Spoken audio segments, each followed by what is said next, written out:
Hello, BookTube. I've got a little mail for you today on an overcast, cloudy Thursday. Lots of intermittent rain. You go out at any time for a dog walk, there's a chance you'll get caught in the rain. And sometimes, a couple of times today, the rain has been heavy, really pounding down, and then it goes away in like 5 minutes. And that can make for tricky dog walks anyway, because my little dog hates the rain and is the only circumstance in which she needs to be cajoled or even pulled, hurried along. Usually she's perfectly content to just walk with me. Usually I'm holding the leash here, the leash is attached to her harness here, and there is just slack string between there because she keeps it equidistant with my shin, and that's all. Never needed a trainer to do it. She doesn't want to be too far away, she doesn't want to be too far in front, and is usually very well mannered. With the rain, she does sometimes need to be manhandled just because otherwise she would not go for the whole time that we're outside. And that becomes an issue because her harness just recently broke. After, 7 years? Her harness just broke. The stitching just gave way on it, on one of the key straps. So we have had to try out intermediary stopgap measures. Fortunately, when you've had as many dogs as I do, you have a bag of dog stuff. Otherwise, we would have been just stuck. I don't know what I would have done. I think probably that under normal circumstances, she would probably just walk next to me without a leash. But there's no way I'm going to risk that in a neighborhood full of unknown dogs, in a neighborhood with a 4-lane road. There's no way I'm going to do that. So I had to cobble together some alternatives. One of them was a harness that was obviously made for a much bigger dog, because I've never had a dog this small. And that kind of sort of worked. And I was thinking, well, okay, what about this thing? I don't know how I ever came across it, but I have a very sturdy little collar. Emphasis on the word little. I don't know who I ever used it for. I don't think I ever did. I think somebody just gave it to me as a gift, and without thinking that dogs come in different sizes. But it fits her perfectly. And I put it on her, and she didn't seem to notice one way or another. But then when we got outside and she realized that she was being walked on a leash with a collar like a dog, oh no, that didn't go well at all. So I ordered, of course, a new harness. In fact, something I've been meaning to do for a while. Because there's a kind of dog harness that it's soft, it's fabric, it's very strong, but it's fabric, it's not just straps. And allegedly it's breathable so that it doesn't warm them up over much, even in the summer. And it's much more comfortable. We'll see. The key won't be the softness of the fabric. The key will be the stiffness of the chafing. So we will see. That'll be here soon, and we'll give that a try. I have plenty of alternatives. She could even swallow her pride and walk with a collar around her neck. It's not like I'm going to be yanking at her like I see people do. But anyway, the mail still did come. Some mail came. No periodicals yet, but periodicals are coming, and also another batch of mail is coming today. I feel certain of that, but I didn't want to wait. So we'll go through what packages we have here. The first one is not coming quietly. It needs to be cut. It needs to be sawed open, which is that is never good, as you know on this channel. One of my all-time rules is the more effort you need to expend opening a package, the less worthwhile the thing inside it is. We'll see who made this impenetrable and why. What have we got here? Oh, okay, well, it's a very promising subject. Oh, and it's got a neat little card. Okay, all right. Well, we'll use the card as a bookmark. Does it have a sheet? That's what we want. A sales sheet? Yes, it does. Okay. All right, this is from the folks at Dutton. This comes out in late July. Good Lord, the summer will be entirely over. So what have we got here? This is by Timothy Weingard, and it is called The Horse. It's a history of the horse. A significant jump up from the author's previous work on the mosquito. Since nobody likes mosquitoes. Nobody does. And the world would be better off without them. Whereas plenty of people like horses, although horses don't like me. I can tell you that for sure. Let's see here. So his best-selling book, The Mosquito, presented an entirely new understanding of the enormous historical and cultural impact of the pesky, disease-vectoring insect. This summer, he addresses a vastly more appealing and well-beloved animal in his groundbreaking book, The Horse. Uh, in this meticulously researched nonfiction narrative about the indelible relationship that began 5,500 years ago when a daring human first jumped on the back of a wild horse, the author traces the horse's unrivaled historical influence across millennia to the present day. Readers will learn how the horse dominated every facet of humanity as a mode of transportation, a vehicle of trade, an essential farming tool, a status symbol, a formidable weapon of war, a source of energy, an agent of both lethal disease and life-saving medicine, a participant in sport, and of course, a steadfast and loyal companion. Well, that's all fascinating, and this is going to be wonderful to read, although I can unconditionally guarantee you this will not be groundbreaking. That is only coming from the writer of the pub sheet having no idea of the size of the literature on this subject. No idea at all. But that doesn't mean this won't be good. It certainly is a stylish-looking thing from the folks at Dutton. For most of us, horses are not part of our everyday practical lives, are instead relegated to the entertainment and recreation through racing, rodeos, and equestrian or television shows, and movies depicting bygone eras. Well, once upon a time, just 100 years ago, that would not have been true. Horses would have been a part of everybody's life. You might not have had to ride them yourself, although you would have had to know how. You would have had to know at least the basics of hitching a horse. But you would also hear them, see them, and smell them all the time. But I guess you can say that now. This is a relatively recent development. Yes, as cars unseated the horse as a primary method of transportation merely 100 years ago. Yes. To demonstrate the profound historical impact of the horse on our global civilization, the author examines the noble animal's sweeping supremacy as our pivotal sidekick from all perspectives. Pivotal sidekick? Horses were an indispensable adjunct to civilization. How did civilization happen? I think it happened with the help of another sidekick. So, indispensable. There's indispensable and there's indispensable. The world's oldest pants were created specifically for horsemen in Western China roughly 3,300 years ago. Okay. Well, I didn't wear them then. I'm not wearing them now. All modern thoroughbreds can trace their pedigree to just 3 Arabian stallions imported to England in around 1700. And the first ever moving picture or movie was of a galloping horse. I think I've seen that footage. It was created in 1878 to settle a bet. Okay, all right, fantastic. Well, this is the sort of thing that does well. All you need at the New York Times or the Washington Post is one person who's giving their kid equestrian lessons or had them themselves to get a good spirited review of this thing. I will certainly review it. He's the author of 5 books. Timothy Weingart is the author of 5 books. And he had an international bestseller with his book about the mosquito, which I remember. I think we saw it on this channel. His works have been published globally in more than 15 languages. Good Lord. Okay, fantastic. And he's appeared all over the place, just all over the place. And his bio note ends up with, a true Canadian, he is also the head coach of the university's hockey team. Okay, great, fantastic. Well, all right, that comes out in late July. A lot of you are big horse fans.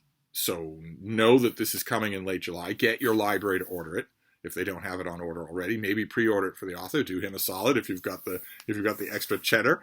But definitely, and also consider it for all the horse people in your life. Because I didn't like the subject of the mosquito, but it was really well done.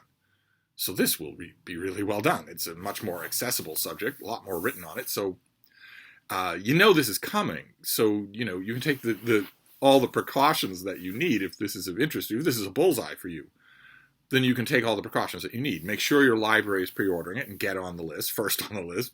Maybe pre-order it from the author. And keep it in mind as a gift for the horsey people that you know. Fantastic. All right, well, popular natural history doesn't get more interesting than that. We're off to a fine start here. A galloping start. All right, let's see what this next one is. Okay, this next one is a novel. Old King by Maxine Loskutov. Why do I know that name? I know that name. It's hard to forget. I know I have read something by this author. Let's see what this is. Uh, do we have a date? June 4th. This comes out in early June. In the summer of 1976, a heartbroken man is stranded in a remote Montana town beset by a strange series of menacing events. He takes a job as a logger and builds a cabin on an isolated road near a reclusive neighbor, a hermit called Ted Kaczynski. Oh my God. Okay. Two men are fascinated by the valley's endangered old-growth forest, but Kaczynski's violent grievances against modern society soon threaten the lives of all around him. As Kaczynski's bombs crescendo to the book's devastating conclusion, the book wrestles with the mythologies of the wilderness, the accelerating dominion of technology, and a new kind of violence that lives next door. Boy, oh boy, that sounds good. That sounds really, really good. When Ted Kaczynski was captured in a one-room cabin outside the tiny town of Lincoln, the author's home state was suddenly thrust into a national spotlight. So Maxim Loskotov is from Nebraska? The 2-decade manhunt for the Unabomber had become a national obsession. First at Lincoln, Montana. Where did we say? I just read it. Where did we say this guy went? Montana. Okay. The 2-decade manhunt for the Unabomber had become a national obsession. A palpable fear surrounded the U.S. mail. As a 7th grader at the time, oh my, the author realized that something in the Montana woods could forever change how we think about America. It validated everything he suspected as a child. There were monsters in the dark, secrets hiding in abandoned cabins, and a mysterious volition to the trees. Whoever wrote this pub sheet earned their pay for the week, that's for sure. Although, I don't want to rant or anything, but I want to point out that if you polled the audience, 2,000 young people at CPAC, virtually 100% of them would say that they worship Ted Kaczynski. Not that there's something dangerous lurking in the woods, but that he is their hero, and they wish they could do even more damage than he did to innocent people. If you polled now I'm not talking about lunatics on 8chan. I'm talking about audience members at CPAC. They would all cheer. If someone up on stage, if Steve Bannon went up on stage and said, let's hear it for Ted Kaczynski, the Unabomber, the audience would erupt in cheers. Because their credo has become simply violence. That's what we like, is violence. And you ask them, say, so violence in pursuit of your principles? They'll say, no, just violence. That's what we're cheering. Just violence. But I want to know who this author is, because that name is driving me crazy. The author of Ruthie Fear. Okay, I remember that book. And also Come West and See. Okay. Okay. Well, those sound familiar. Come West and See sounds familiar. Did that have a bear on the cover?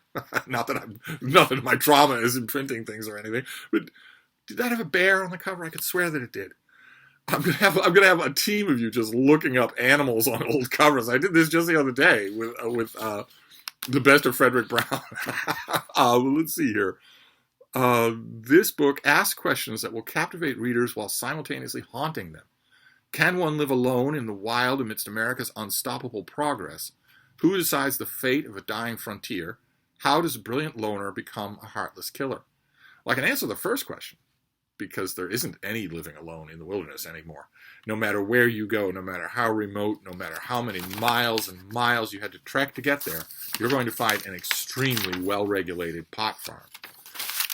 So that is over. That is just gone in America. I would say probably the biggest cultivated crop in America is now done in a totally unregulated way, and it's pot. It's not corn or maize or, alfalfa or anything like that. But I'm sorry, I'm distracted because I'm trying to remember.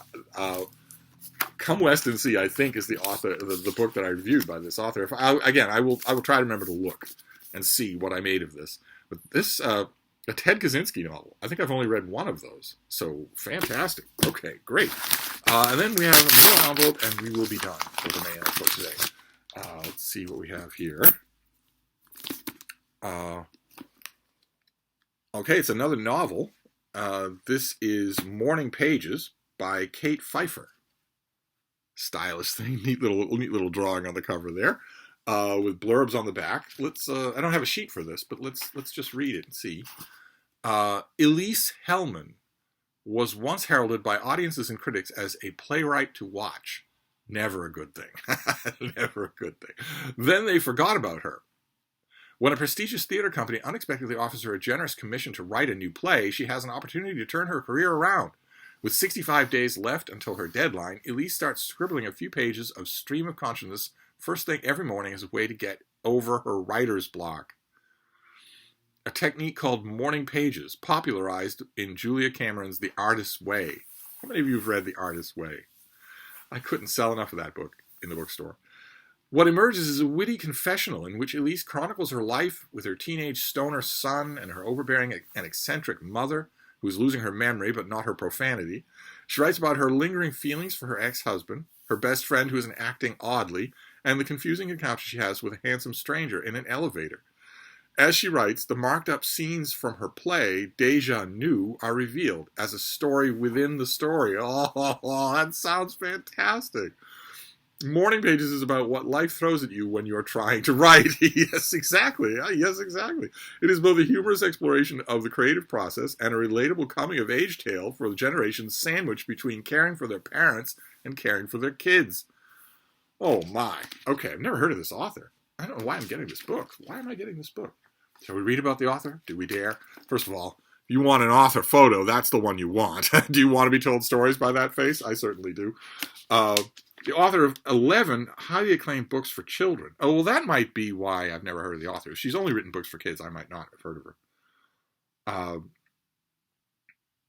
her. She's the event producer for the Writers' Festival Islanders Right, and a former television news producer and documentary filmmaker.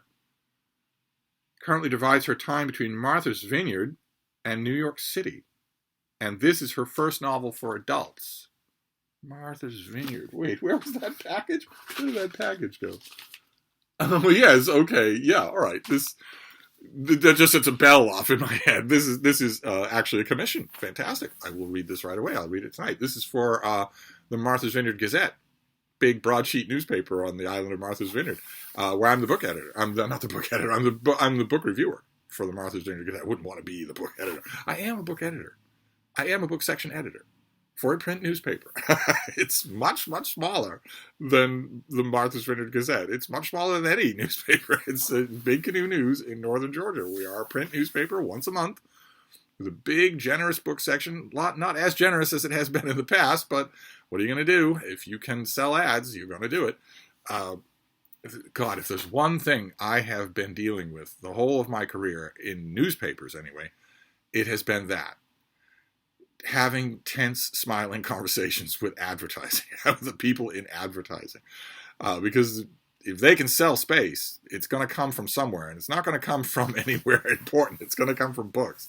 But that was just a 10-round knockdown fight when I worked for newspapers that covered sports in sports towns.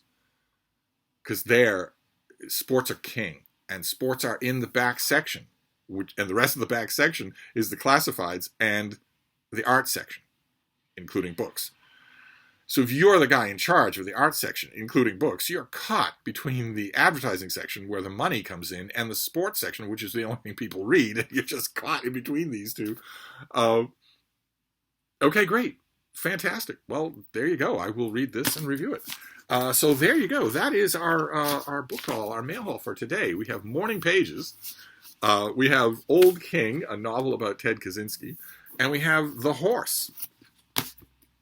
Just quintessential natural popular history, or general popular history, popular natural history, for readers who love that sort of thing. We get probably 8 or 9 big, good examples of that every year. Last year we had a book on the koala bear and a couple of others.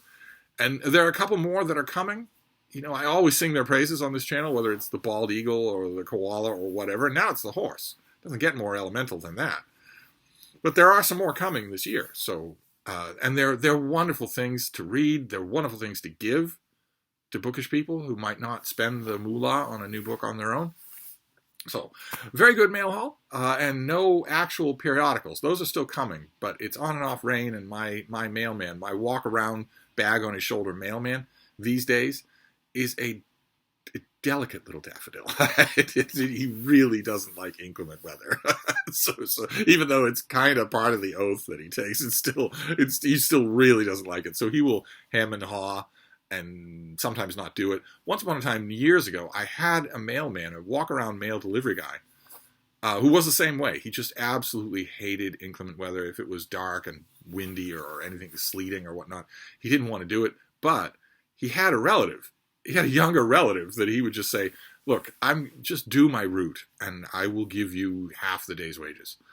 And so it wasn't a problem then. This guy apparently is an odd, quiet loner, which of course has never caused the U.S. Postal Service any problems. And if it's bad weather, he just doesn't show up. So I'm hoping for more, but we will see. But anyway, this is enough for now. This was a good mail haul. So I'll wrap this up and I'll be back.